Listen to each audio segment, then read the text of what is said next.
Good morning mga boss. Ito pala yung aso natin na bagong dating mga boss. Mga Shih Tzu at saka Pomeranian.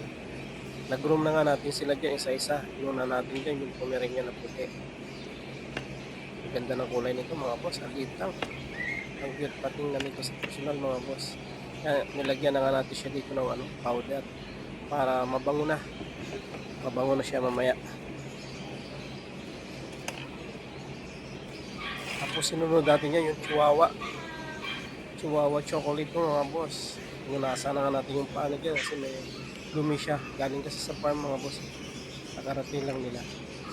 Sinuklayan ko siya na unti-unti para yung balahibo niya hindi magpikit-pikit mga boss.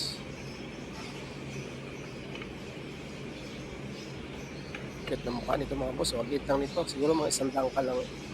Hindi nga umabot mga boss. Hindi na sinunod natin dito ang Chihuahua, Shih Tzu. Shih Tzu pala ito mga boss, choco white. Chocolate white nito mga boss. Tapos ginupitan ko na yan dito yung niya, sa may daanan ng poop niya. May basa kasi. Saka nagdikit na yung poops niya. Kailangan kasi ginagupit natin dito sa may pita niya mga boss.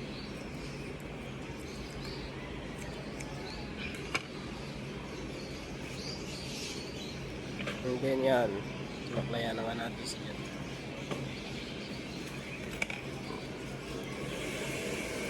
Tapos ko yan sa blower na rin natin para kumanda din balay, kumambot ang balay.